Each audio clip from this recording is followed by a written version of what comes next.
Oppo மொபைல்ல lock ஸ்கிரீன்ல எப்படி நேம் செட் பண்றது அப்படிங்கறத பத்தி தான் டீடைலா இந்த வீடியோல பார்க்க போறோம். பார்க்கறதுக்கு முன்பாக சேனலை சப்ஸ்கிரைப் பண்ணிடுங்க. வீடியோக்குள்ள போலாம். ஓப்போ மொபைல்ல லாக் ஸ்கிரீன்ல இந்த மாதிரி நேம் நீங்க ஈஸியா செட்டப் பண்ணிக்கலாம். ஜஸ்ட் உங்க ஓப்போ மொபைல்ல இருக்கக்கூடிய செட்டிங்ஸ் ஆப் நீங்க ஓபன் பண்ணிடுங்க.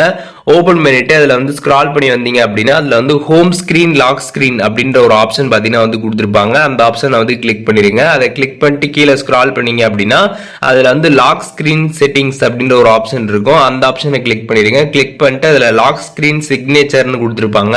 அதை கிளிக் பண்ணிடுங்க. கிளிக் பண்ணிட்டு உங்களுக்கு என்ன நேம் அங்க டைப் பண்ண நினைக்கிறீங்களோ அதை பாத்தீங்கன்னா நீங்க இங்க டைப் பண்ணிக்கலாம். டைப் பண்ணிட்டு கீழே டன் ஆப்ஷன் இருக்கும். டன்னை கிளிக் பண்ணிடுங்க. அதை கிளிக் பண்ணதுக்கு அப்புறம் பாத்தீங்கன்னா உங்களுக்கு நேம் செட் ஆயிடும்.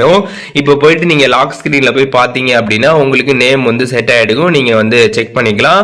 அண்ட் அதை ரிமூவ் பண்ண நினைச்சீங்கன்னா எப்ப வேணாலுமே அதே செட்டிங்ஸ்ல போயிட்டு இந்த நேம் எரேஸ் பண்ணிட்டு டன் கொடுத்துட்டீங்க அப்படின்னாலும் அது பாத்தீங்கன்னா ரிமூவ் ஆயிடும். ஸோ இப்போ எப்படி ஓப்போ மொபைல்ல லாக் ஸ்கிரீன்ல நேம் எப்படி செட் பண்றது அப்படிங்கிற டீடைல்ஸ் தெரிஞ்சிருப்பீங்க. அதுல எதுவும் டவுட் இருந்துச்சு அப்படின்னா கமெண்ட்ஸ்ல மென்ஷன் பண்ணுங்க.